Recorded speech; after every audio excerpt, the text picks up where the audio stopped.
Hey, what's going on? My name is Chris Phillips here with Adam Pelham for Elevate Your Leadership Podcast. Adam, I'm pumped. Today, we are talking about 5 time-saving leadership habits. Every leader out there wants to have more time so that they can have more leadership, so they can have more influence. And I want to talk about 5 ways that we can have time-saving leadership habits so that you can elevate your leadership.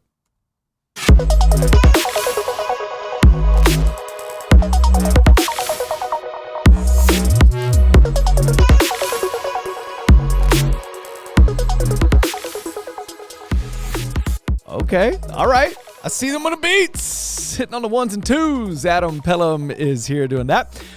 Hey, welcome to Elevate Your Leadership Podcast. My name is Chris Phillips, and co-host is Adam Pelham. Adam, say what's up. What's up? What's up? Pumped today. Hey, Adam, we got to start out like we start out a lot of times. Yep. Heat today?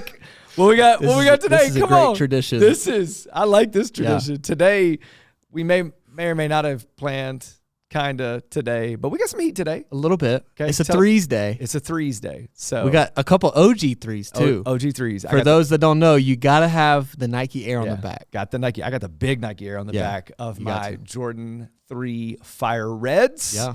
Are mine, but Adam's got what he thinks is the shoe of the year. It's the shoe of the year. Reimagine threes, bro. I don't know. Gosh, I don't get know. outta here. Not the most iconic sneaker. I think that's Jordan 1. Okay. Jordan 3, Dunk contest. most important sneaker. Dunk contest. Tinker Hatfield, first design, Come dunk on. contest. Nike and Jordan at that point were kind of clashing, so this kept them together. I'm just gonna say, when the movie comes out, when Air Dude. comes out, I'm in. I'm in. I'm Yeah. all the way in. That's your nerdy sneaker history. Dude, yeah. for All the right. day, you know? Hey, I'm pumped. So today we're going to be talking about 5 ways that you can have some time-saving leadership habits. I have to be careful here. So I'm super rigid and disciplined, and probably like an unhealthy way. But I'm rigid and disciplined because I'm weak, right? So I am rigid in my schedule because I know how weak I am. And so in that weakness, I try to find ways to like save, time all the time. But I would say this is like a lot of times what I hear from a lot of leaders is, man, I wish I had more time. I just wish I had more time. Adam, I don't know if you know this. Every leader out there has the same 24 hours in a day. That's crazy. Yeah. Same 24. Yeah, same 24. And yet some people get significantly more done with their 24 than others. Yeah, right. 168 hours in a week, right? 24 hours in a day. Like we know that this is something we can't change. Yeah. So what we have to do is we can't change and add more time. We got to do something to our schedules to then create more time. Or maybe not create more time, but use our time the best. Utilize our time the best. What is your biggest time waster? Ooh. TV shows. Okay. So I'm weird. It takes me a while to like really get a TV show that I like. Right. But when I find one, I'm like You're in. all in. Okay. Yeah, it's bad. What can you share with the audience that you're all in on now? We're out here in Denver, Colorado. We're in the Wild West. Okay. I'd like to think that I'm a cowboy from Montana. Okay. With a certain show with Kevin Costner. Yeah. Are you a done? I was all in. I'm fully Dutton right now. But listen, what you say there is true because it's like, we can this is hours. You get like sucked in. Yeah. And there's like seasons. Right. And hours. And you're like, I don't have any time. Yeah. But I just binge watched 3 seasons of Yellowstone. Crazy. Yeah. And you're like, oh, really? You don't have time? Talk to me about not having your time. Right. And so and then I'll say this. I don't want to like, no one is better than another, this or whatever else. But like, a lot of times when I'm dealing with younger leaders, it's and we've talked about this. And but it's like, I'm so busy. And I'm talking like, younger leaders that are single, and they're like, they don't even have a full-time job, or they have like a couple jobs, and everything. And they're not working like 80 hours a week. They're working normal like 40, 50 hours a week. Sure. I don't have any time. They don't have a significant other. They don't have animals. They don't have any. And I'm like, what? I don't even understand what not having enough time looks like in that world. I'm 42. I have 4 kids. My wife has a full-time job. Right now, I'm overseeing 2 churches. Yeah. And I'm doing my doctorate. And I'm like, please don't come to me and tell me you don't have any time. You know. And now, but it's at a point where we realize like, as a young leader, you have more time. Young leaders have more time right now than they're probably going to have at any other point. Yeah. Because once they find a spouse, right? They're going to get married, then they're going to have kids, then they're going to have more responsibility in their job. It's just adding on to time. Right. And so you got to get like healthy in your habits early on so that you can utilize and function the best. And I'm a guy that Sabbaths, obviously as a follower of Christ, I believe that's a command. I believe the 10 commandments are there, and it's one of the 10 commandments. I should take my Sabbath just as seriously as I do not murder or steal. Right. Yet we don't. It's like, hey, there's no caveat here. It's like, oh, do you care about following this 10 commandment and not murdering or stealing or coveting your neighbor's stuff, or, adultery? Like, we care about those. It's like, yeah. And I'm like, do you Sabbath? And they're like, no. And I'm like, hey, that's just the same. It's God's top 10. Yeah. And so Sabbath is time. You have to feel like you have the time to Sabbath in order to do it, right? And I didn't do it all the time. I started about 2 years ago, and it's been the healthiest thing I've done. But today I want to talk about 5 ways that you can put some time-saving habits into it. And I'm reminded of Craig Rochell's quote, one of my favorites, Adam. So good. Successful leaders do consistently what others do occasionally. Come on. If we had a sound horn on the thing, that's it right Successful leaders do consistently what others do occasionally. And so if you can begin to instill some habits in your life, some leadership habits, some time-saving habits, and do them consistently, you're going to be ahead of the game in leadership. Because most people are just doing things occasionally, where others are doing them consistently. If you do it consistently, you're going to put them in. Habits take about 66 days to form, so you got to continue to do some of this kind of stuff. And so I want to talk about 5 ways that you can have some time-saving leadership habits. The first one is this. You have to schedule your social. Schedule your social. Now, that could be like social hanging out with people, sure. But that wastes a lot of time. But you could also look at it from a social media standpoint. Yeah. Adam, would you like just a roundabout amount of time you think you spend on social media? Well, I try to purposefully avoid looking at my iPhone. Okay. Because it'll tell me how much time, and I'm like, I don't know that I want to know that. But I have looked at it, and it's so much more than you think. Oh, it's ridiculous. It's like, I spend maybe an hour or two every couple of days. No, it's. Yeah. So what I usually do will tell people to say, hey, when you don't have a lot of time, I don't have any time for this. Could you do me a favor? Check your settings. Check your settings. Go to screen time and let me know how much you were on social media last week. It really seems like you have some time. Yeah. And again, I'm actually not one of those guys that says stay off social media. I'm on social media. I'm super active on social media. But when I say schedule your social, I mean schedule your time on it. Just like you would schedule a meeting, or just like you would schedule a conversation, or just like you would schedule a phone call, a Zoom meeting, or whatever else, schedule your social time. We're in a 21 days of prayer and fasting time right now currently at our church. And one of the things that I did was no scrolling. Like I just got no scrolling. All I can do is post and respond. So all I can do is post and respond to post something for the day, or respond to comments that somebody makes to me, or whatever else. And it's amazing, even with that, how much time I've gotten back just not scrolling. Now, I like to scroll because I like to know what's going on in the lives of people and like and comment on some of that kind of stuff. So I'm not saying remove any of that. But what if, Adam, you scheduled the time that you would be on social media? So, hey, maybe when I wake up, I've got 5-10 minutes that I can be on social media. Maybe at lunch or after lunch, I've got 5-10 minutes I can be on social media. And maybe sometime before I go to bed, I've got 5 or 10 minutes that I can be on social media. I mean, that's still, 15 to 30 minutes a day on social media. That's a significant amount of time, but it's going to lead to a lot less mindlessly scrolling and looking up and going, oh my gosh, I didn't realize I just spent the last 30 minutes on social media, right? What would you say to that? No, I agree with that. And to be honest, like, Instagram and some of those now have a way of knowing who you're following closely. Yeah. And so the people that you really, at least on my screen, the people that I really care about mostly, their stuff gets pushed at the top. Yeah. That's what, a couple minutes, scroll there, see that, check in on your close friends, and then bounce. And if you want to follow a bunch of other accounts and stuff like that, you can hide them. Like if you don't really care about the business accounts and stuff like that and what's going on, you can hide all those. The minute you get on the Explore page, though, it's just trouble. Explore Reels. Oh my gosh. They're funny. They're good. They are. There's got some great stuff. Scenery. I'm like, R.I.P. TikTok, by the way. But Reels is where it's at anyway. Reels is where it's at. So, but schedule your social. Schedule that social. And go in and just say, hey, stay on it. I'm not saying remove it, but schedule your time. Treat your time like it is an invaluable resource. Because it is, right? Yeah. Second thing is this: minimize your meetings. Oh, this is going to sound harsh. And I don't mean don't have meetings, because you have to meet with people. You got to engage with people. If you're leading a team, you have to meet with them and engage with them. But Adam, have you ever been in a meeting that you're like, hey, I wish this meeting would end? All the time. Are you hold on, are these my meetings? Wait, hold on. No. Have you ever been in a meeting where you're like, this meeting could have been about 45 minutes less? Yes. Yeah. Or in an email. if this meeting could have been an email, it doesn't need to be a meeting. Yep. So when I say minimize your meetings, I mean like minimize the meetings that don't really need to take place. Sure. Or take that hour meeting and turn it into a 30-minute meeting. Yeah. Some of this can be done very easily. I'm going to send out an agenda before. Hey, by the way, if you need something talked about in the meeting, make sure you send this to me before the meeting starts. Give a deadline. 24 hours before, 4 hours before, the day before, whatever it is for your meeting, to say, hey, send in your agenda to this meeting or what you need on the agenda in this meeting. And if it doesn't make it, guess what? We're not talking about it. Yeah. I'm not going to let you hijack my meeting because you didn't prepare ahead of time, because you didn't do these things. I'm not just going to let you talk about anything. So you can minimize the meeting by making sure that there's some agenda to it, making sure that people have to add to that agenda in some type of way and not just come in. And then honestly, a lot of times you could just get stuck in there and it's like, we're just talking about things that we don't need to talk about, right? And there's fun and there's camaraderie and all that kind of stuff, but you don't have to have that.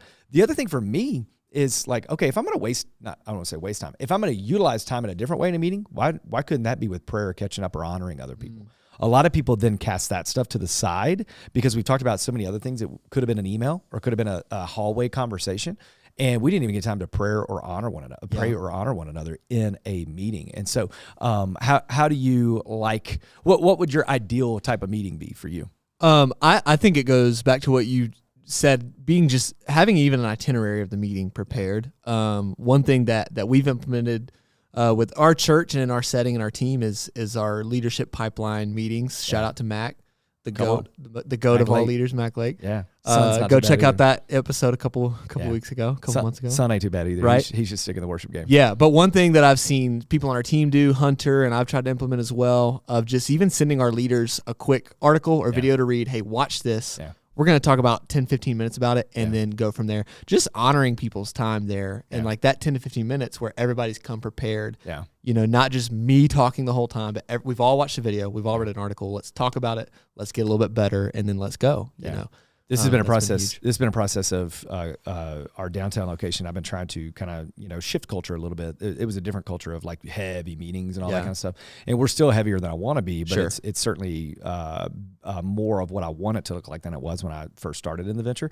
And but yeah, and it's even we're to the point now where the team has shifted enough and we have all of that kind of stuff to where it's also about to be like, okay, here's the deal. Here's the agenda. This is what we're talking about. If you need something on the agenda, you need to get it to me by Monday because our meetings are Tuesday morning. Right. So I need to have it Monday by 2:00, or whatever that is, and then go through and make sure we minimize those meetings. Now, and then the other thing too is go, hey, if there's any follow up that needs to be happening, because a lot of times what happens in the meetings is somebody's talking about something that the whole team doesn't need to talk about. Yeah. And so that's where the waste gets. It's like, so minimize that. So give that time and space. Hey, for 10 minutes, why don't you guys catch up with one another? If anybody needs to double up on what's going on or talk about execution or anything like that, then why don't you go over there and see what it needs to execute, what you're going to be doing, the event or whatever you're walking through. And so spend that time intentional with the people that are involved in what's going on. So schedule your social, minimize your meetings. The third thing is this.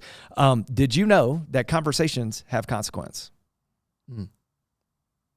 All conversations have consequence.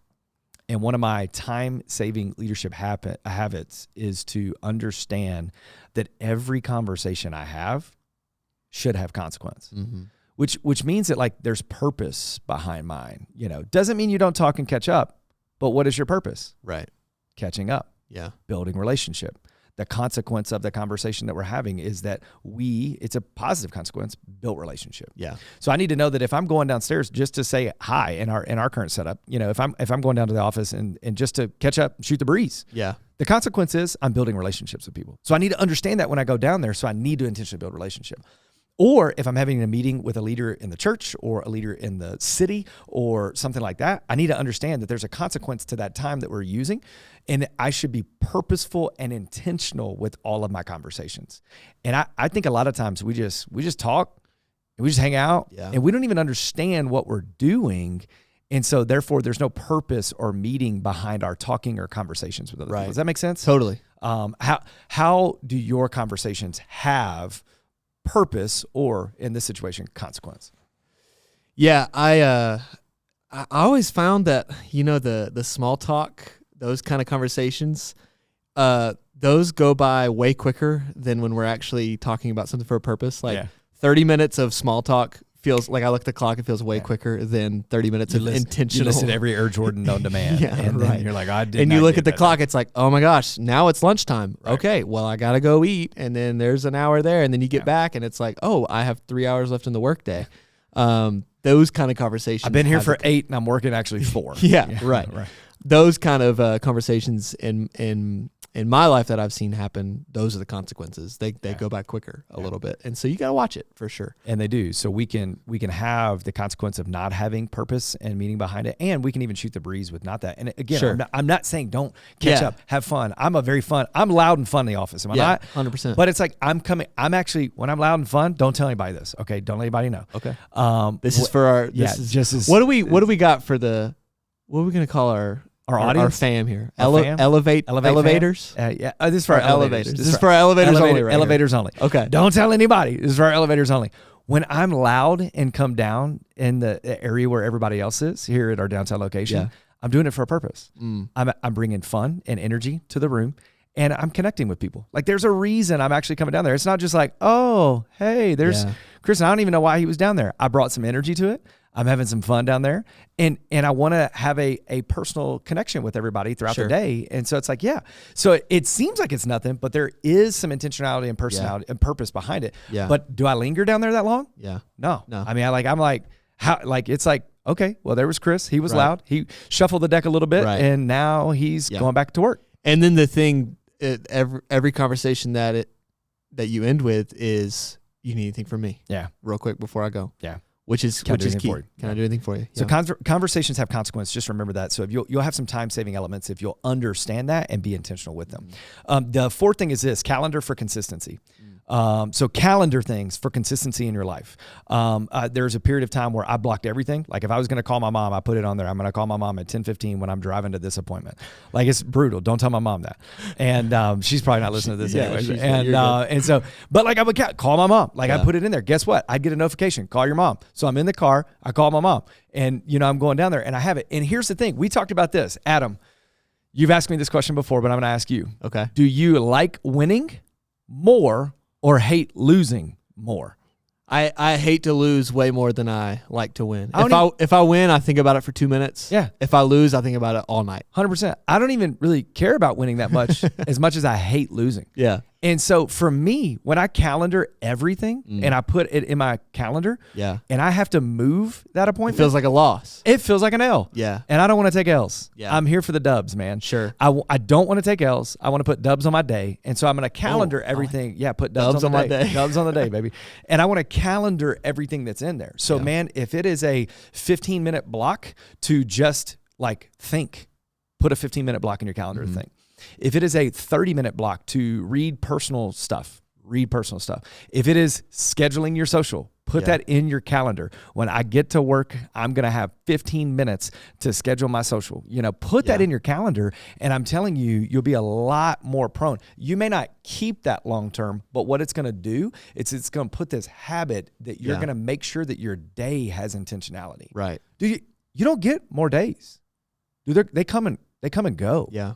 And at the end of the day, I think too many leaders are looking and going, did I really get anything done that day?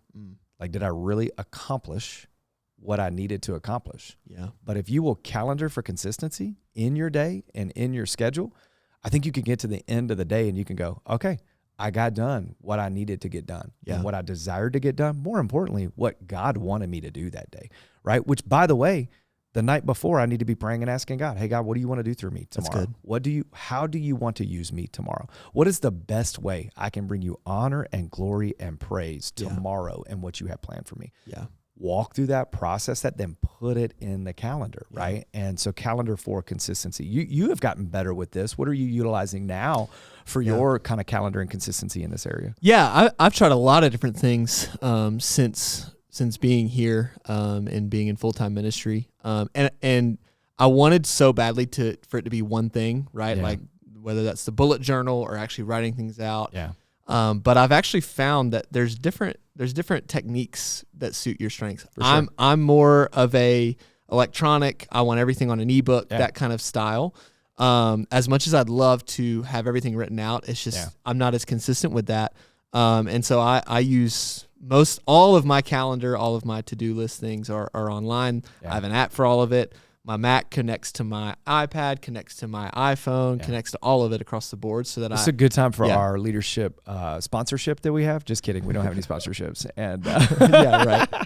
Download. Yeah. But no, you've gained strides in that. Yeah. Do you know the best productivity tool that I've recommended to everybody? What is it? The one that works for you. Yeah. The one you'll use. Yeah. I don't care what you use. Just use something, whether it's bullet journaling, whether it's Todoist, whether it's Asana, I tell everybody, it's like the one that you will use is the best productivity tool. Absolutely. Everybody, not everybody, but people will ask me, what's your favorite Bible translation? The one you'll read. Yeah. Yeah. The one you'll read. Yeah. Like if you are King James and you want to read King James, I've got thoughts, but read that King thing, James. Man. If you're new King Jimmy, like just go with the new King Jimmy. If you're ESV, go with the ESV. If you're CSB, like whatever one you are going to read is the best one.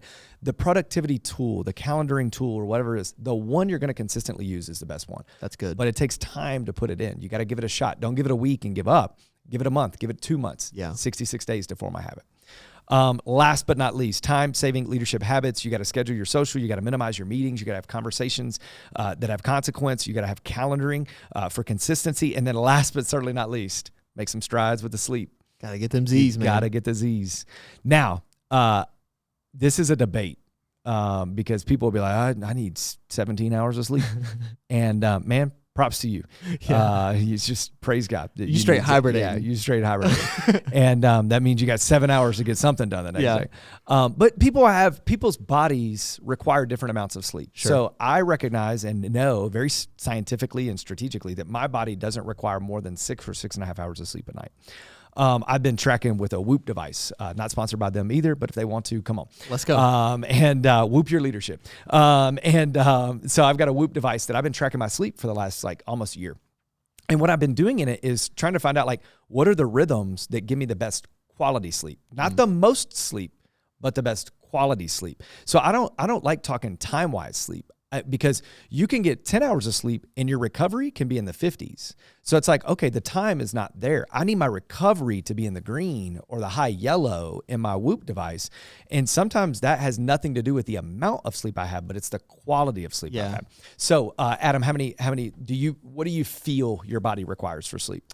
I try to get 7.5. Yeah. Right around there. Right. Yeah. And I can feel a little bit of a difference. So I'm a 6 to 6.5. But here's the deal. What I found is I could drink a cup of coffee at 9:30 and I'm still going to get You're out like a baby still. I'm done, man. But what I found was that I didn't get the same quality sleep. So it doesn't keep me up from a quantity of sleep, but the quality of sleep is less. By the way, it's not just coffee or anything with caffeine. If I drink water at 9:30, if I have a glass of water at 9:30, I have the decreased recovery and decreased quality of sleep as well. So what I identified over the time frame, trying to make strides with my sleep, was that if I eat anything or drink anything past 8 o'clock, my recovery in my sleep is different than if I do not. That's crazy. So I try to cut off anything that I eat or drink, water, caffeine, or anything. This is not just sweets. It could be an apple or grapes or a banana. I try to cut off anything at 8 o'clock and do my recovery is through the roof. I get 6 hours of sleep. My recovery will be in the yellow or green on the Whoop, which means it's in the high percentages in the 90s and everything. And that's because it's the quality of sleep. And guess what? When I sleep well, the next day, bro, I am fired up. You give me my recovery and it's man, some of this had to do with me on Sunday mornings coming and teaching because my day was significantly longer, right? So I would come to our downtown location and pray. Then when I go to our Central Park location, lead and set up and do these types of things and then preach and teach. Then I would connect with people. Then I would come down here again and preach and teach our downtown location. Then I would usually go to lunch with somebody from one of the churches or whatever else. Then I would go back home, change clothes. We'd have staff meeting and then we have group on Sunday night. So by the time I get there, so if I'm not recovered going into that, bro, I'm done. That's huge. And then you might as well just bank in that Monday is worthless, right? Yeah. So what I started doing was saying, hey, what can I do on Saturday night to make sure that I'm in the green on Sunday morning so that I'm fired up and passionate because that's the day I want to be on. Yeah. And so, man, make strides in your sleep. I don't know what it is for you, but find out what your recovery is. Put some investment in this. This is somewhere that deserves your investment and your time to figure it out. Yeah. Whether it's an Oura Ring or whether it's a Whoop device or sleep trackers, there's so many things. Apple Watch. Oh my gosh. There's so many things that are out there right now. Put some effort into finding out the quality of your sleep. And then, by the way, start to schedule your life around that, and you're going to be good. Calendar for consistency. Yeah. So put in your calendar, don't drink or eat anything, right? Yeah. And so what would you say in terms of sleep and making strides there and overall recovery? It's probably not something you think about right now as a younger leader. It's starting to catch up, though, to be honest. I'm like, man, like I used to, in college, I could get 4 hours of sleep and go to class and be good. And it really does. I'm starting to notice that. So honestly, we've talked about this before. We mentioned Craig Rochelle earlier. He mentioned on his podcast a couple weeks ago. That's but even not hitting snooze is huge. Dude. He broke it down, and there's like studies scientifically that say does not do anything for you. It doesn't do anything for you. It's actually bad for your heart because it's like a shock to your system every time. And it makes you feel actually more sluggish 100% the rest of the day. And so deciding the night before, okay, I'm not going to hit snooze. I'm going to hit off. I'm going to get up. I'm going to go. That's like a person on our team was saying that he and his accountability group, that's what they're doing. They text each other. Did you hit snooze today? Did you snooze today? That's savage. The only snooze I'm trying to get is that breakfast at Union Station. Come on, shout out snooze. Let's go. Hey, so schedule your social, minimize your meetings, conversations have consequence, calendar for consistency, and make strides with your sleep. I promise you that if you'll make an effort to move in any one of those areas, have some time-saving leadership habits. If you do this consistently, because other people are only doing these occasionally, right? And if you do these consistency, you're going to grow in your leadership. And I promise you, take one of these. Don't do all 5 of them. Take one. What's the one that you need to start with this week? Which one can help you improve? And I promise you, you'll start to save some time, and you will absolutely elevate your leadership in a way that you've never known. So thanks for tuning in. Can't wait to see you next time. We got a great one next time. I'm fired up about it on relationships. And so look forward to seeing you next time. Thanks for tuning in to Elevate Your Leadership Podcast.